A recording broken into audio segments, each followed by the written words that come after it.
Dan bahasan kita hari ini teman-teman sekalian yaitu berbekam. Bekam atau bahasa Arabnya hijamah adalah mengeluarkan darah kotor dari badan. Di zaman dulu sangat tradisional tentu caranya, dan saya sempat mendapatkan itu di kota Madinah pada awal kami pergi ke sana di tahun 1990-an ya. Masih belum ada terlalu banyak kop yang seperti ini biasanya yang digunakan di zaman sekarang dengan alat isapnya ya. Jadi mereka masih menggunakan metode yang lain, yaitu menggunakan gelas kaca, kemudian membakar sedikit kertas yang dimasukkan kertas itu atau diletakkan di atas kulit ya, kemudian ditutup dengan kopnya, ditahan dengan tangan dia ya. Dibiarkan sampai nanti tentu apinya akan padam, tapi suhu panas itu rupanya menarik kulit ya. Seperti itu yang saya pernah lihat. Setelah itu dibuka gelas tersebut lalu kemudian disayap lah ya.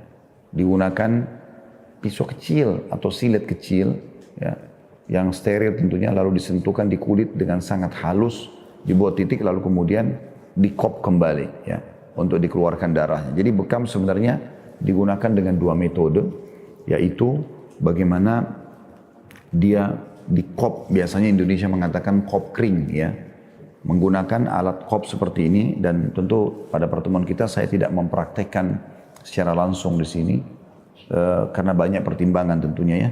Karena ikhwah yang hadir harus membuka pakaiannya, kemudian cuplikan juga di YouTube sudah cukup banyak.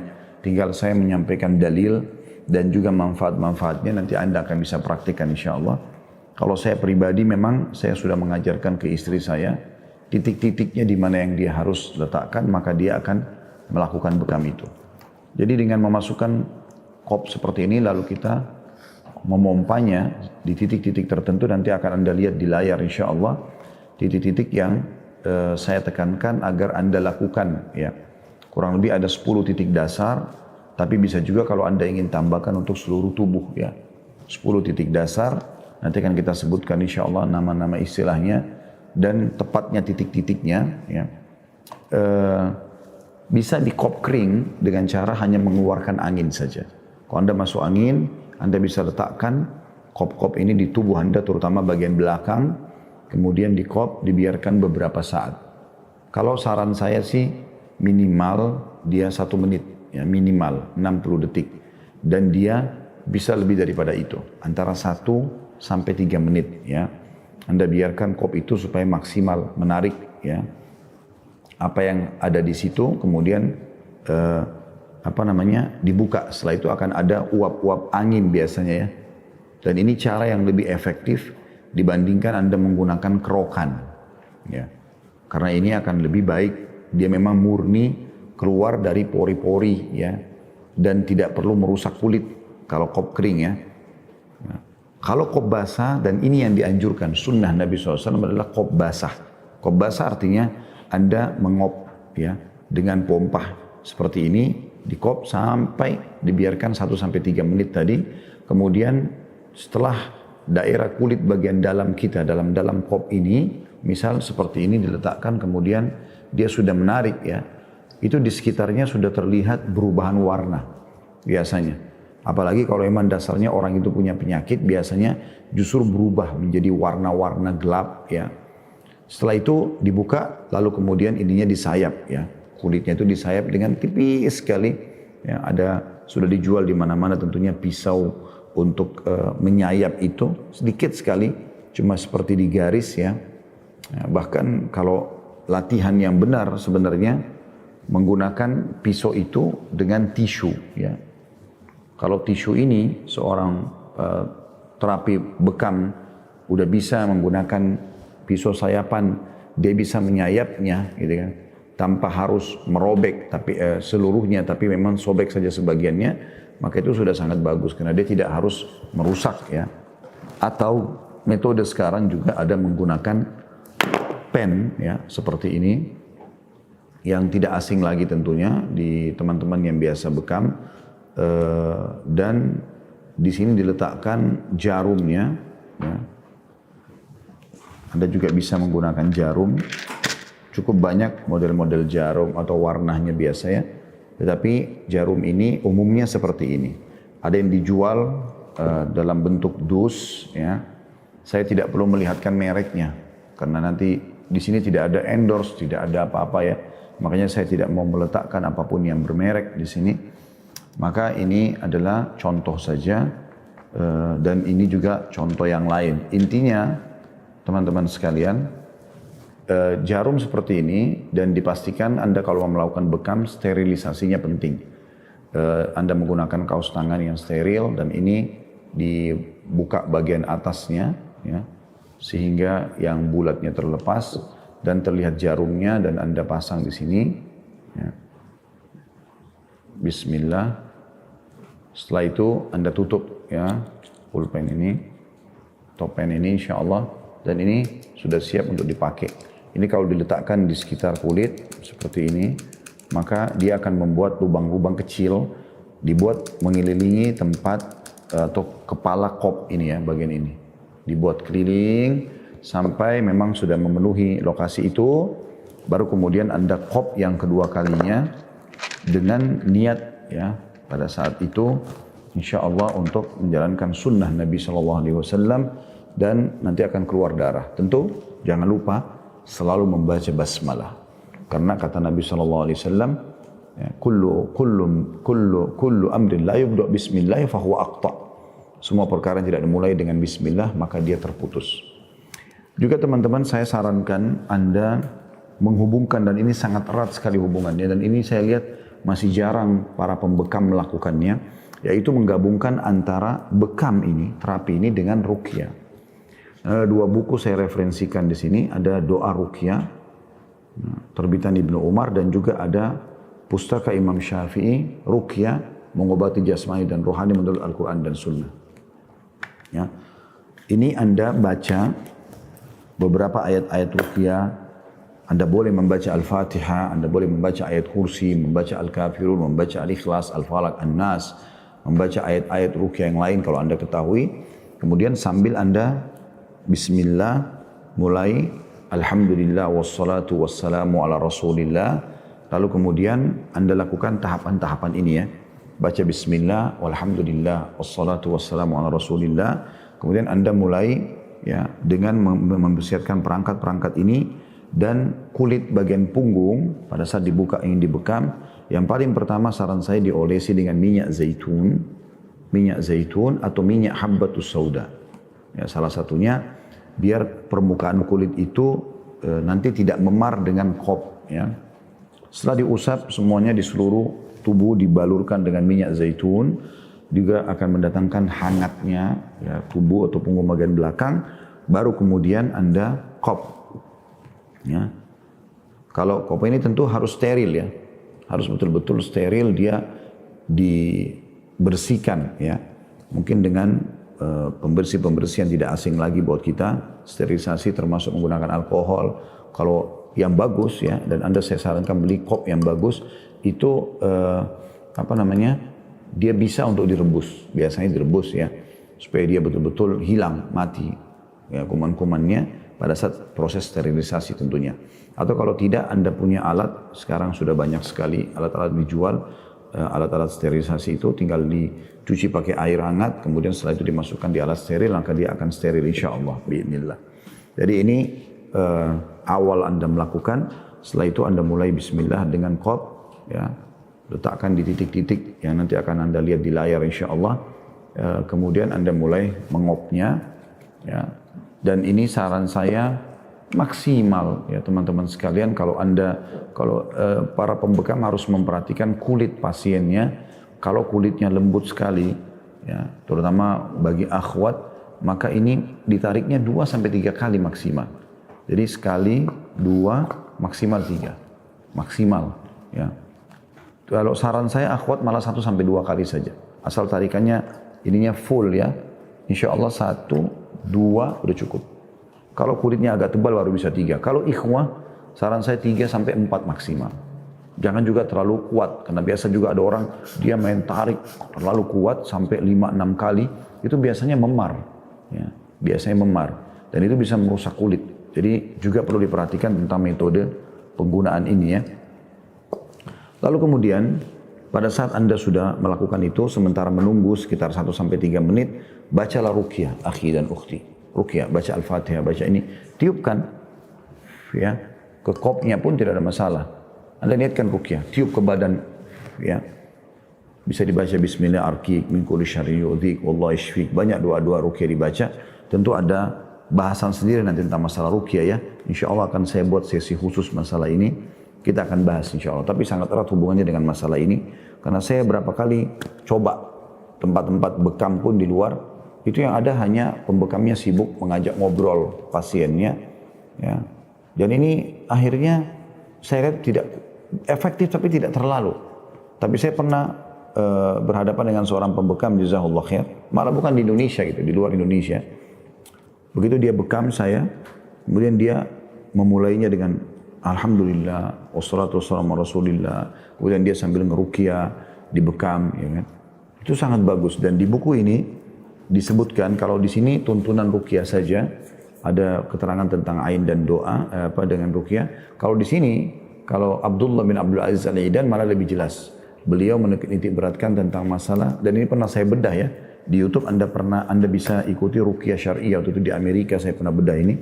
Kurang lebih 3 jam saya membedah buku ini pada satu dengan prakteknya. Nah itu di sini disebutkan kalau ruqyah itu tidak harus hanya orang sihir atau kena sihir dan ain, tapi semuanya bisa. Termasuk tadi ya memohon kepada Allah SWT dengan ayat-ayat Al-Quran, dengan doa-doa diajarkan Nabi SAW untuk mengeluarkan penyakit-penyakit itu. Baik teman-teman sekalian, saya akan coba membacakan seperti biasa. Kita akan mulai dengan dalil-dalil syar'i. Bekam sendiri disyariatkan dalam agama dengan banyak sekali dalil. Di antaranya kita mulai dengan hadis Bukhari. Disebutkan di nomor 5681. Kata baginda Nabi SAW, kesembuhan itu ada pada 3 hal. Yaitu dalam pisau pembekam, meminum madu, atau pengobatan dengan besi panas ataupun kai. Dan aku melarang umatku melakukan pengobatan dengan besi panas. Atau jadikan pengobatan besi panas dalam riwayat lain adalah alternatif terakhir. Nah di sini Nabi SAW memastikan dalam hadis beliau yang sahih riwayat Bukhari ini, kalau kesembuhan pasti bisa didapatkan ya, di pisau pembekam. Atau mulai dibahas masalah bekam di sini ya. Juga teman-teman sekalian, Rasulullah SAW pernah berbekam. Nah, pernah berbekam bahkan lebih dari 1 kali. Beliau berbekam beberapa kali dan beliau di dalam hadis ya disebutkan yang sahih juga, disebutkan oleh Abu Dawud nomor 3857, Ibnu Majah 3476, Imam Ahmad menyebutkan di jilid 2 halaman 342 bahwasanya Rasulullah SAW pernah berbekam dan beliau memberikan upah kepada tukang bekam. Ya. Ada riwayat lain menyebutkan Nabi SAW mengatakan bahwasanya upah pembekam itu adalah buruk atau khabith. Yang dimaksud di sini adalah bukan buruk dalam arti kata tidak halal. Jadi dia halal. Ulama hadis menjelaskan hanya saja dia lebih baik dijadikan sebagai pendapatan terakhir. Jadi kalau masih bisa mendapatkan pendapatan yang lain selain dari bekam itu lebih baik. Tetapi Nabi SAW ya, tidak melarangnya. Secara khusus tidak mengharamkannya maksudnya ya. Karena beliau sendiri pernah memberikan upah kepada pembekam yang membekam beliau sallallahu alaihi wasallam. Kemudian di hadits Abu Dawud, Ibnu Majah dan juga Ahmad. Itu yang kedua. Yang ketiga juga Rasulullah sallallahu alaihi wasallam memastikan bahwasanya cara pengobatan yang paling efektif, yang paling baik adalah bekam. Disebutkan dalam sebuah hadis, ya. Hadis ini riwayat Abu Daud, ya, Ibnu Majah dan juga Ahmad. Berbunyi, sesungguhnya sebaik-baik apa yang kalian lakukan untuk mengobati penyakit adalah dengan melakukan bekam.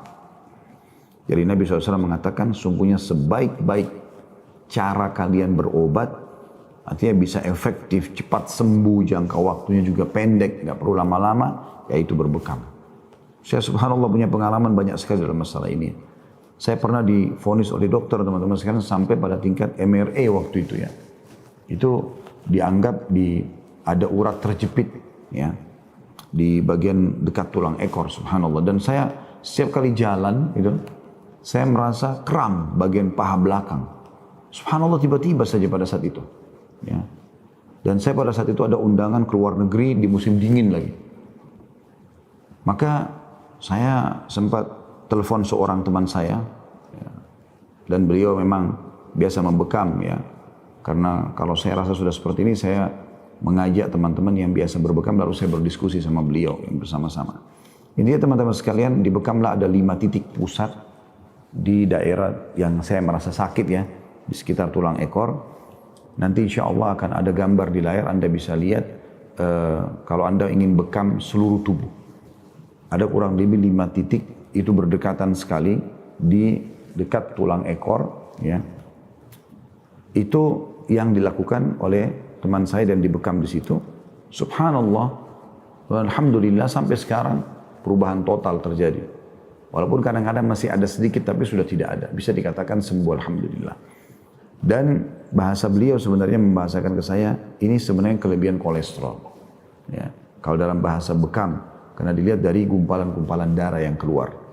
Maka semenjak itu, alhamdulillah saya selalu juga fokus setiap bulannya, karena disunnahkan berbekam, nanti akan kita sebutkan di tanggal 17, 19, 21. Dan ini alasan kenapa tadi saya bilang kita bertepatan membahas bekam di tanggal 21 ini ya. Karena salah satu hari yang disunnahkan oleh Nabi SAW.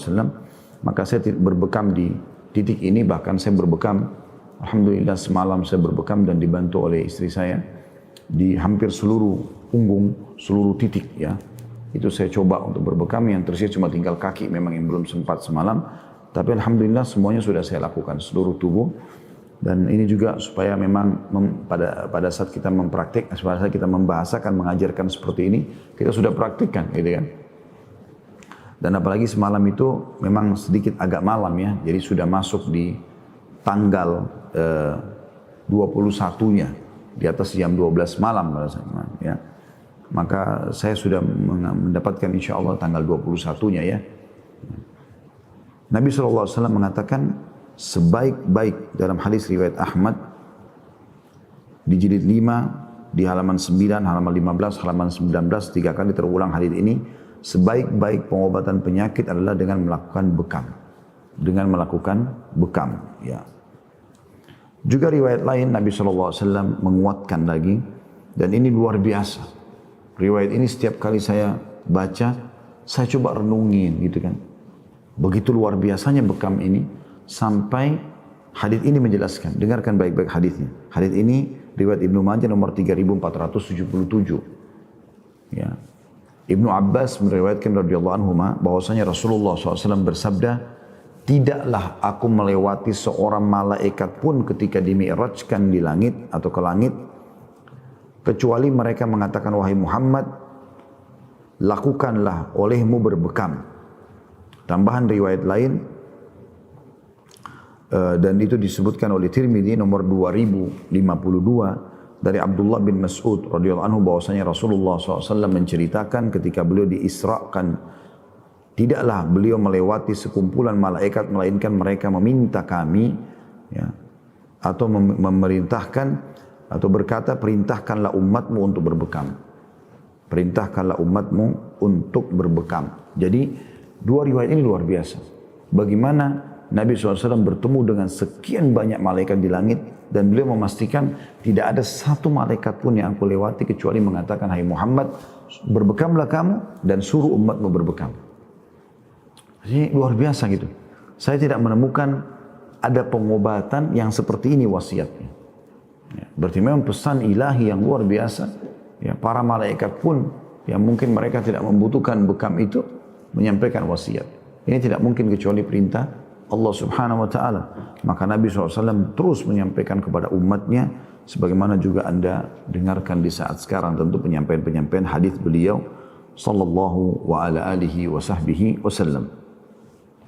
Nabi SAW menganjurkan agar berbekam itu teman-teman dipilih di 3 hari utama di bulan Hijriah, tanggal 17, tanggal 19, tanggal 21. Kemarin kebetulan tanggal 17 saya belum sempat karena masih ada bahasan yang lain. Tanggal 19 juga sempat luput karena ada bahasan-bahasan kita. Dan tanggal 21 hari ini, insya Allah saya berharap teman-teman setelah nonton acara kita ini bisa langsung mempraktikkan bekam itu. Kalau tidak, Anda tentu memilih di bulan depan ya, tapi itu kena Ramadan. Maka langkah baiknya kalau Anda lakukan di hari ini tentunya ya sesuai dengan hadis Nabi SAW riwayat Abu Dawud nomor 3861. Kata Rasulullah SAW, barang siapa yang ingin berbekam, hendaklah ia berbekam pada tanggal atau pada hari 17, 19, 21. Maksudnya dari bulan Hijriyah ya, bukan bulan Masehi. Ya, dari Muharram, Safar, Rabiul Awwal, Rabiul Tsani, Jumadil Ula, Jumadil Tsani, Rajab, Sya'ban, Ramadan, Syawal, Dzulqa'dah, Dzulhijjah. Ini bulan-bulan ini, 12 bulan ini. Jadi bukan Januari, Februari sampai Desember. Ya. Maka akan menyembuhkan semua penyakit. Kata Nabi SAW, berbekam di tanggal-tanggal ini, 17, 19, 21, akan menyembuhkan semua penyakit. Anda bayangkan ini, semua penyakit. Jadi tidak ada yang tidak bisa diobati dengan metode ini. Seperti itulah kurang lebih maknanya. Dan tentu sangat baik kalau Anda tadi kombinasikan misalnya ini dengan ruqyah syariah. Anda kombinasikan dengan mengkonsumsi madu, ya. Jadi misalnya sebelum berbekam 1 jam Anda konsumsi madu minimal 1 sendok makan ya. Setelah juga berbekam Anda konsumsi madu, karena dalam hadis kan tadi digabungkan itu ya. Di hadis yang pertama riwayat Bukhari tadi, kalau kesembuhan pasti akan terjadi di sayapan bekam madu ya. Ada seperti urutannya. Nah, sebagian ulama ada menitik beratkan konsumsilah madu sebelum bekam.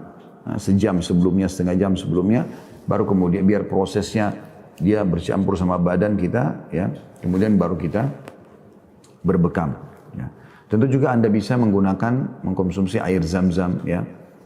Ini juga sangat bagus ya kalau ada air zam-zam di rumah, itu Anda bisa gunakan atau bisa dibeli atau disiapkan semacam semprotan seperti ini.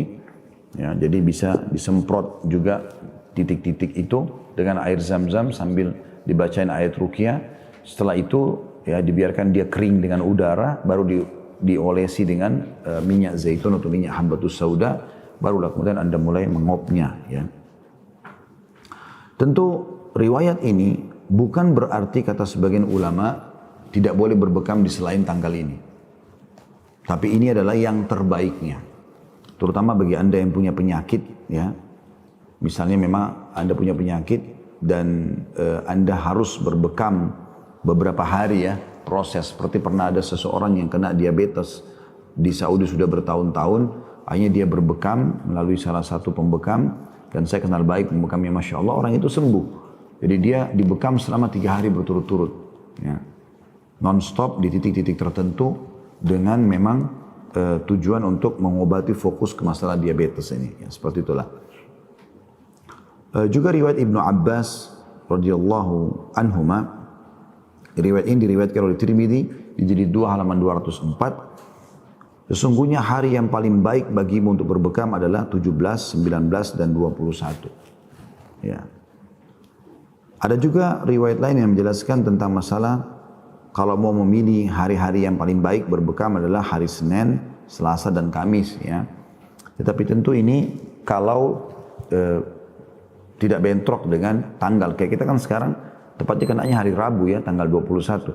Bukan berarti Anda tidak boleh berbekam, karena memang dalam riwayat disebutkan dan hindarilah Rabu, Jumat dan Sabtu juga Ahad. Maksudnya di sini adalah yang terbaiknya. Kalau bertepatan alhamdulillah tanggal 17, 19, 21 dengan hari Senin, Selasa, Kamis, maka sangat bagus gitu kan. Salah satu dari hari-hari ini ya. Nah, kalau tidak, asal bertepatan tanggalnya tidak ada masalah walaupun kenanya hari Rabu, Jumat ataupun Sabtu dan Ahad. Karena memang yang dititik beratkan adalah tanggalnya dulu, baru kemudian pemilihan harinya. Baru pemilihan hari. Kalau bisa bertepatan, alhamdulillah. Itu sebuah karunia yang luar biasa tentunya yang disiapkan oleh Allah Subhanahu wa taala untuk kita semua teman-teman sekalian, ya. Baik, selanjutnya insyaallah kita akan coba untuk membahas lebih dalam lagi tentang masalah bekam ini, beberapa hal yang kita tambahkan ya. Bekam ini teman-teman sebenarnya bukan hal yang baru. Jadi Islam bukan agama pertama yang mengajarkan bekam gitu kan. Sebenarnya bekam itu sudah dikenal oleh bangsa-bangsa lain gitu kan. Itu sesuai dengan banyak tulisan-tulisan ilmiah yang berhubungan membahas masalah itu. Tapi Islam datang menitik beratkan. Kalau memang pengobatan ini adalah pengobatan yang baik, yang sangat baik ya. Dia akan banyak sekali mengeluarkan toksin ya. Kotoran-kotoran penyakit ya, dari tubuh manusia ya. Dia mengeluarkan melalui darah. Tentu dikenal dalam istilah medis juga dengan istilah oksidan. Relapse terapi ya, dan istilah yang lebih populer detoksifikasi ya, detoksifikasi. Berbekam dengan cara melakukan vakum ke kulit tadi itu dalam pandangan medis juga adalah termasuk hal yang dibolehkan dan memang dikenal di kalangan para teman-teman medis ya. Jadi bukan hal yang baru masalah ini. Juga ada hadis Nabi SAW diriwayatkan oleh At-Tabarani. Beliau menitik beratkan titik bekam. Jadi sampai sebagian ulama ada yang memang fokus masalah bekam ini, mengatakan kalau tidak bisa bekam atau tidak sempat kecuali satu saja titik, maka fokus ke sini.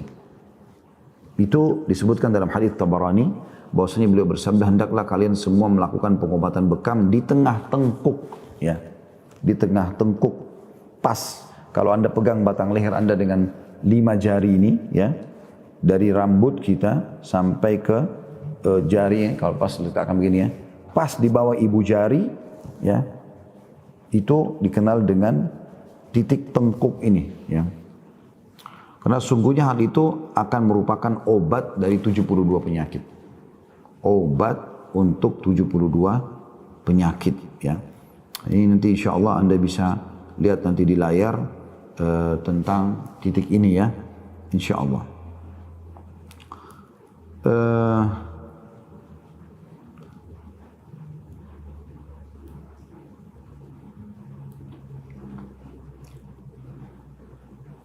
Pernah teman-teman diadakan penelitian lebih dari 19 ilmuwan mancanegara tentang pengobatan bekam. Dan betul-betul mereka kaget dan tercengang karena di dalam masalah itu, dalam bekam itu, mereka menemukan kasus darah rendah dan darah tinggi yang diterapi dengan bekam, tekanannya kembali kepada batas normal. Tekanannya kembali ke batas normal, ya.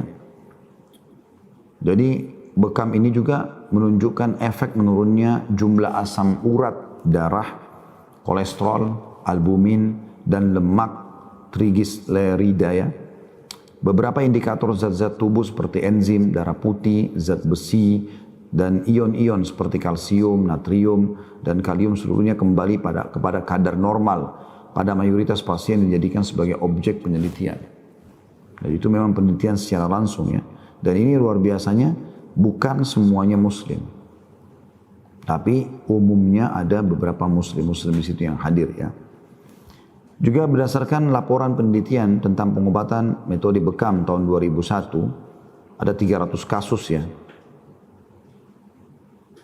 Dalam buku Ad-Dawa'ul Ajib yang ditulis oleh ilmuwan Damaskus Muhammad Amin, dia mengatakan dalam kasus tekanan darah tinggi, tekanan darah rendah, atau darah turun hingga mencapai batas normal. Juga dalam kasus tekanan darah rendah, tekanan darah naik hingga batas normal. Juga kadar gula turun ya, pada pengidap kencing manis dalam kurang lebih 92,5%. Ya. Juga pernah kasus jumlah asam urat di darah turun sekitar 83,68%. Juga pada darah bekam yang keluar didapati bahwa di dalamnya itu terdapat hal-hal yang berbentuk aneh ya. Dan itu memang diteliti ternyata dia tidak lagi berfungsi untuk tubuh. Dalam arti kata kalau dibiarkan justru berbahaya. Ya.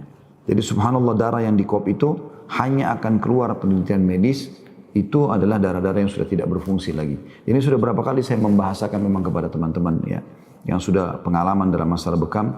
Kira-kira darah yang keluar ini akan mengurangi ya sesuatu dari tubuh kita nggak? Maksudnya kan keluar darah tuh apalagi kalau darahnya banyak. Kadang-kadang ada orang di kop itu sampai kopnya penuh ya. Apalagi kalau memang darahnya masih terus keluar, Anda bisa kop yang kedua kalinya ya. Ya. Saya pernah melalui terapi yang sampai 3 kali kop ya. Dan itu tentu harus dilakukan oleh orang yang sudah ahli ya. Jadi dia setelah mengop kemudian melapnya kembali, dibersihkan, disterilkan, baik kopnya ataupun juga lukahnya di tubuh yang sudah ada. Kemudian coba dilukahi lagi yang kedua kali, kurang lebih di titik-titik yang mungkin belum tersentuh awalnya, dikop lagi yang kedua kali. Ya. Dan itu yang luar biasanya, ya. Pernah saya praktikin sendiri itu, karena itu sebuah metode yang saya temukan ya. Ternyata dengan yang kedua kali, itu darah ada yang keluar, ada orang yang pertama kali belum keluar darah, atau keluar sedikit sekali. Kemungkinan besar memang kena gumpalan yang sangat kental dalam tubuh. Nah kalau sudah dilakukan yang kedua kali, ternyata gumpalannya itu pecah, ya, dan akhirnya keluar. Dan keluarlah darah yang lebih banyak, dan itu yang diharapkan tentunya. Dan saya pernah lakukan sampai ke 3 kali, karena memang di titik tertentu itu ada darah yang cukup banyak. Dan alhamdulillah betul-betul memang meringankan tubuh ya, sangat besar pengaruhnya, tapi ini memang harus orang yang ahli dalam melakukan bidang itu. Makanya Anda juga dianjurkan oleh para ulama tidak berpegang kecuali pada ahlinya ya. Jadi jangan sembarangan saja melakukannya, karena memang perlu untuk difahami masalah ini. Baik teman-teman sekalian, kita akan sebutkan kurang lebih ada 10 titik dasar di belakang ataupun di tubuh ini yang semestinya kalau teman-teman jaga, insya Allah mudah-mudahan sudah cukup untuk membuat Anda terjaga kesehatannya. Setiap bulan Anda bisa lakukan ini ya.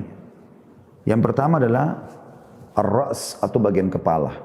Ya, tepatnya di tengah-tengah ya kepala ini. Tepatnya di tengah-tengah kepala. Biasa juga disebut dengan ummu mughith ya. Atau ibunya penyakit gitu. Titik ini sebenarnya disebut juga dengan titik pertemuan 100 penyakit. Terletak di puncak tengah kepala yang berfungsi untuk mengobati banyak penyakit seperti sakit kepala secara umum, migran, vertigo, darah tinggi, sinusitis, ya, mimisan, radang hidung, glaukoma, gangguan mental dan emosional, sakit telinga secara umum, jerawat, mempertajam ingatan dan hafalan, dan kecerdasan otak, dan banyak lagi manfaat-manfaatnya. Hanya saja teman-teman harus pahami satu hal ya, titiknya harus benar-benar pas di tengah-tengah ya. Kalau Anda mundur saja sedikit, ya, artinya Anda mundur ke belakang, yang biasanya maaf kalau Anda lihat ada orang yang botak bagian tengah kepalanya, biasanya botaknya itu agak sedikit ke bawah, itu jangan ke situ. Saya pernah berbicara dengan seorang pakar, Masya Allah dia sudah lebih dari 20 tahun mungkin membekam, membahasakan kalau kapan dia titiknya geser sedikit dari titik yang disunnahkan oleh Nabi SAW itu, ini malah bisa membuat lupa. Ya. Oleh karena itu harus hati-hati. Kemudian titik yang kedua dan ketiga adalah titik yang dikenal dengan akhdain, sisi kanan dan kiri. Maksudnya adalah urat leher ya. Urat leher sebelah kanan lebih cenderung ke belakang, dan sebelah kanan dan juga sebelah kiri. Jadi bukan di tengah-tengah leher ya, tapi lebih cenderung ke belakang. Kalau Anda pegang ada seperti otot keras di sini ya. Di bagian pas pinggiran tengkuk kita, kiri kanan, disitulah dibekam ya. Dan fungsinya bisa mengobati sakit pusing di kepala, sakit nyeri pada gigi, nyeri punggung, leher kaku, TBC, kelenjar limpe, ya, muka bengkak, tuli mendadak, radang tenggorokan, radang kaku, telinga mendengung, ya, gondongan, dan penyakit-penyakit lainnya. Itu titik 1, 2, 3 ya, bagian kepala dan 2 bagian leher. Kemudian titik yang keempat dikenal dengan al-kahil, ya. Ini terletak di punuk leher belakang pada ruas pertama tulang belakang. Maksudnya tadi saya bilang, coba Anda letakkan 5 jari Anda ini dari rambut yang terakhir itu sampai ke ujung tengkuk leher kita, pas di situ, di bawahnya jari kita ini, disitulah titiknya yang tadi sudah disebutkan oleh Nabi SAW bisa mengobati 72 jenis penyakit. Dan ini kalaupun Anda tidak sempat melakukan bekam kecuali 1, maka di sini titik ini yang paling penting, di tengah-tengah sini ya. Dan perlu Anda ketahui, insya Allah dengan bekam di punggung itu sudah menarik seluruh ya, darah yang kotor dari tubuh. Jadi tidak usah khawatir. Berarti tidak harus juga dari seluruh tubuh kita, dari depan, dari belakang semua. Kecuali memang Anda punya penyakit-penyakit khusus, itu pun harus ahli yang luar biasa yang hanya bisa membekam di bagian depan ya. Ada titik di bagian depan yang bisa dibekam, tapi itu harus ahlinya ya. Termasuk di sebagian daerah wajah ya. Nah ini di daerah kahil ini pas di bawah tulang atau tengkuk ya, pas masih masuk di tengkuk sebenarnya tapi di ujung sekali. Itu bermanfaat mengobati radang, selaput otak, asma, bronkitis, TBC, kejang dan sakit kepala, batuk, flu atau pilek ya, leher kaku, punggung nyeri, peradangan pada tulang sendi, ya, penyakit epilepsi atau ayan, nyeri otot punggung dan pundak, gangguan pada mata, gangguan pada jantung, darah tinggi dan lain-lainnya. Titik 5 dan 6 dikenal dengan titik al-katifain, kanan dan kiri, terletak di bahu kanan dan bahu kiri. Ya, pada titik ini pernah Rasulullah SAW dibekam pada saat beliau diracuni oleh seorang wanita Yahudi di Khaybar. Ya. Dan Anda bisa lihat di layar insya Allah itu ada, teman-teman akan coba taruh ya, titik yang ada di punggung kanan dan kiri ya. Dan ini bisa mengobati secara stroke, memperlancar peredaran darah ke kepala dan tangan, serta untuk mengobati rasa nyeri pundak dan lainnya. Kemudian titik 7 dan 8 itu dikenal dengan al-warik, baik itu sisi kanan atau sisi kiri, atau terletak di pinggang kanan dan pinggang kiri. Kurang lebih sejajar dengan pusat perut kita. Ya, kalau ditarik ke belakang, maka sisi kanan dan sisi kirinya ya, di bagian belakang tubuh. Ini berfungsi mengatasi masalah ginjal, sulit kencing, masalah usus, pankreas, organ reproduksi, haid tidak lancar, serta memperlancar peredaran darah ke bagian bawah tubuh. Yang ke-9 dan ke-10 dikenal dengan zahirul qadamain, sebelah kanan dan kiri, tepatnya di tengah-tengah betis bagian belakang ya. Di tengah-tengah betis bagian belakang untuk mengobati masalah pada kandung kemih dan saluran kencing, mengatasi asam urat, sakit pada betis karena kecapean, serta memperlancar peredaran darah pada kaki ya. Ini titik-titik tertentu yang bisa digunakan ya, kurang lebih ya 10 titik ini ya, yang sangat dianjurkan untuk dibekam ya. Tetapi teman-teman sekalian, kalau ada titik-titik tertentu yang lain yang Anda rasa, saya pernah masuk ke salah satu tempat bekam yang terkenal di kota Madinah, dan itu memang juga di situ orang-orang yang sudah belasan tahun, ya, 17 tahun, 20 tahun bekerja di situ, dan mereka punya gambar besar sekali tentang bekam ini, dan mereka di situ memperlihatkan titik-titik sentral kalau orang mau bekam seluruhnya. Ya. Kepala ada tambahan 2 titik selain di tengah-tengah, maka di kiri kanan sebelah kuping. Ini tambahan kalau Anda mau seluruh tubuh ya. Jadi di kiri kanan bagian sebelah kuping tepatnya, pas sebelah kuping, tapi di bagian kepala itu 2 kop di situ dan 1 di bagian atas. Jadi 3 ini sudah cukup untuk menarik seluruh yang ada di kepala insya Allah. Itu tambahannya dari 10 titik tadi, berarti sudah 12. Kemudian juga ada tambahan lagi, Anda bisa meletakkan 2 titik tambahan pas di atas pundak ya. Di sini ada seperti otot ya. Ini Anda bisa letakkan 2 pas di sini ya. Ini saya pernah lakukan metode ini dan saya rasakan manfaatnya sangat besar sekali di 2 titik ini. Ya. Ini tambahannya berarti sudah 14 ya. Kemudian Anda bisa menambahkan di bawah tadi al-kahil ya. Di bawah al-kahil atau tepatnya tadi di bawah punuk itu ya, pas di bawah punuk itu. Itu Anda bisa tambahkan, Anda pegang tulang belakang Anda ya, atau tulang belakang pasien itu, kemudian Anda letakkan per ukuran 4 jari, itu 2 kop kiri kanan, 4 jari kop, 4 jari kop, terus sampai ke bawah ya, itu akan nyambung nanti dengan 2 tadi yang sejajar dengan pusat kita, tapi dia nyambung, jadi nanti belakang kita itu kayak dipenuhi di sekitar kiri kanannya tulang belakang itu dengan kop-kop ini. Kurang lebih jaraknya antara 2 sampai 4 jari ya. Nah, itu diletakkan kop lagi terus sampai ke bawah. Kemudian Anda bisa menambahkan juga titik ya di paha bagian tengah di belakang. Di paha di bagian tengah di belakang, jadi seperti betis tadi, tengah-tengahnya maka ini di bagian pahanya. Seperti itulah. Dan bagi Anda yang punya asam urat yang kronis ya, yang sampai susah jalan dan seterusnya itu, maka bisa Anda kop di bawah mata kaki sedikit lebih dekat ke tumit, ya. Di kiri kanan ya. Jadi kalau ini adalah telapak kaki, maka Anda lihat kedua mata kaki Anda, maka di bawahnya sedikit lebih dekat ke tumit ya. Di kiri kanan, di kop itu. Dan ada satu titik pas di dekat kelima atau kelima jari-jari kaki Anda di tengah-tengahnya. Ini insya Allah untuk asam urat ya, sangat efektif. Insya Allah sangat efektif. Ya. Jadi Anda kalau tarik dari situ, biasanya justru keluar darah yang sedikit agak gelap ya. Jadi di kanan bisa 3 kop kaki dan di kiri juga bisa 3, di telapak kaki maksud saya. Ini insya Allah di bawah mata kaki di kiri kanannya, sedikit lebih dekat dengan tumit, di kop di situ biasanya kopnya lebih kecil dari ini ya. Ini agak besar.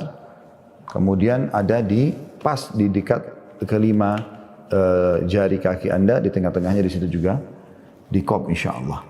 Nah ini Allahu a'lam yang bisa kita bahas pada kesempatan ini berhubungan dengan masalah metode bekam yang sangat dianjurkan untuk dilakukan oleh setiap muslim dan muslimah, dan pengobatan yang kita sayangkan banyak ditinggalkan oleh kaum muslimin karena mereka belum membaca atau mungkin banyak tadi saya bilang di awal pertemuan belum menganggap ada penemuan ilmiah ya.